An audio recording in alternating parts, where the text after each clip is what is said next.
Well, not much really, because the G77, and it's a larger number now, really arose because of the desire of the developing countries to pursue development. They were up against some very difficult problems, because the way the Charter of the United Nations is written, the organization is not in a position to pursue development. Those who drafted the Charter reserve that task to the Bretton Woods institution, which is the World Bank and the IMF. And they were not ready to transfer that authority to the United Nations. So that was a big struggle, because when the developing countries came to the UN, particularly when the large African contingent came in the 60s after independence, they immediately wanted to pursue development. And of course, they ran into the resistance from the developed countries. And the G77 was a vehicle they were using to put pressure on the North to devote more and more to development in the UN. Now, when China joined the United Nations in '71, the first thing that the Chinese government said, particularly Mao Zedong, he said, "We are a developing country. We are not a developed country."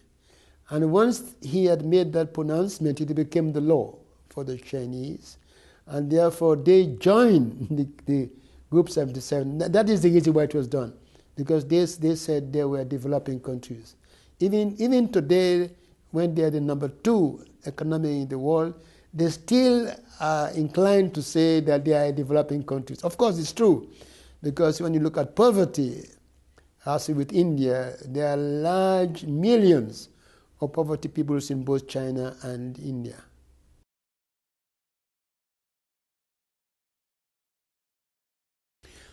Well, another characteristic of Chinese policy is not to throw the weight around. Despite what you read in Western media, they are very reserved. They are a member.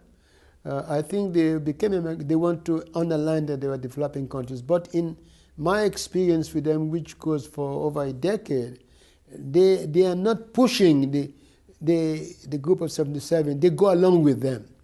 But usually they're in the background, but they don't take the initiative. So, but outside of the group itself, as you know, particularly because of the role the Africans played in the representation of China in the UN and the Security Council, the Chinese are very grateful for that role, and therefore they feel obliged to assist in the African economic development programs.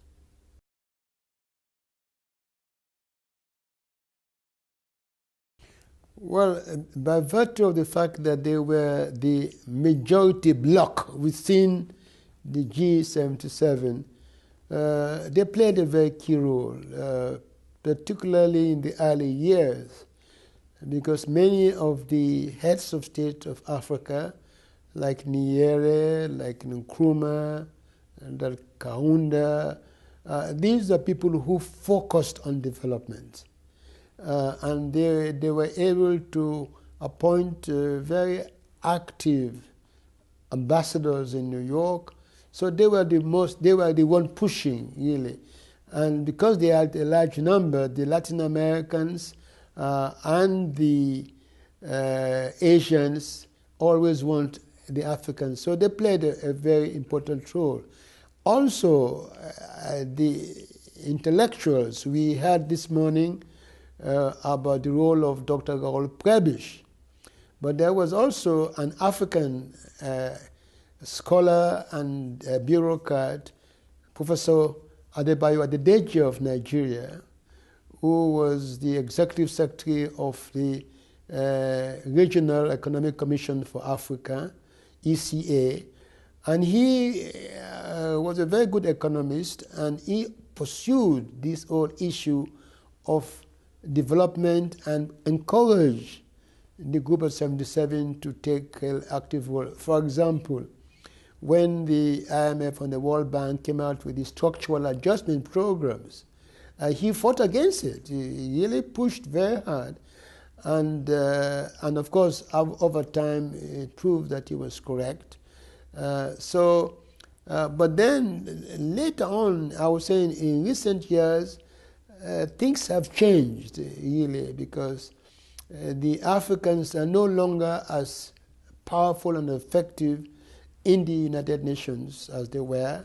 They were very effective in the 60s, they were very effective in the 70s, and until the mid-80s, then their influence began to decline, not only as Africans, but even as G77.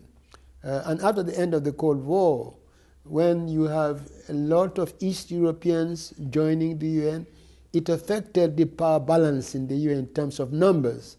So the Africans is not that much of a heavy block now in the UN as it used to be after the end of the Cold War.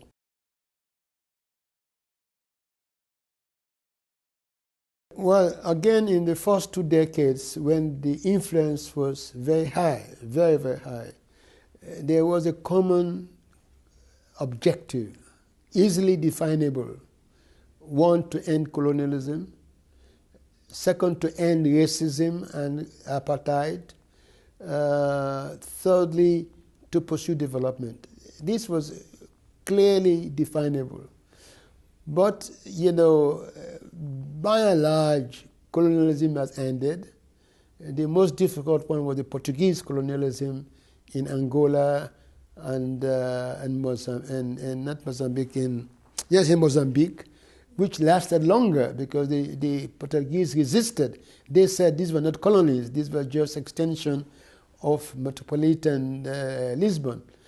Once you solve that problem, once you solve the problem of Namibia, which was a problem for South Africa, that cohesiveness on that issue fell away. Once you have apartheid ended in '94, that too went away. So you are left with only development. And here the difference in the stage of development among the group is different. Among the group of 77, you have emerging economies like Brazil, like India. So it is not as common anymore. So it becomes very difficult for them to have unified position. I think that's it is the dynamics which changed.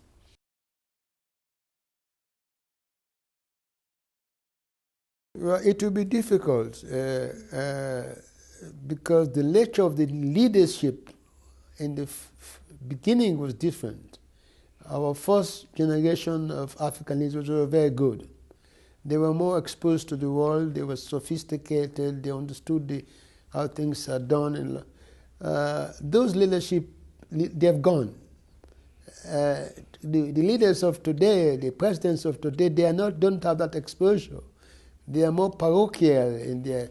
So that's one problem. The second thing is that the economies of the African state has really gone down. And because it has gone down, there's more need for assistance from abroad, which those in the first 2 decades didn't have. Really, it was now it's more pressing. But if you want to have assistance from the north, then you don't have leverage, because you have to go through the IMF and the World Bank, and they control those institutions, and you cannot afford to antagonize them, so you have to negotiate with them to get the kinds of programs you want from those, and that, I think, has weakened the position. You know, I think these three factors has weakened the position considerably. Now, whether the formation of the BRICS might help, it's a major giant step in my view, but there are questions to be answered, really.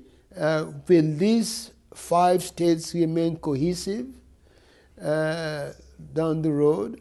What about Nigeria? Just this year, in April, Nigerians recalculated all of their GDP, and they felt they are the largest economic power in Africa, a position which encouraged them to bring in South Africa. Will they bring in Nigeria now into the BRICS? Secondly, which I alluded to this morning, what about the change of governments among the BRIC countries? How can you be certain that the government of Brazil right now, if it's changed to the opposition, and it may, people are speculating because of the debacle over the World Cup and everything, that he's a businessman.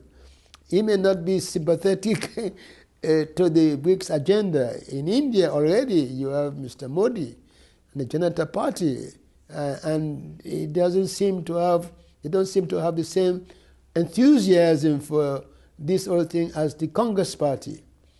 So we have to watch out how these things play out. Secondly, also the question of you have to have a reserve currency. Which is going to be the reserve currency? Is it going to be the Chinese currency, or are we going to the euros? These are issues which have to be clarified. But one thing was very clear: they don't want to be like the IMF and the World Bank.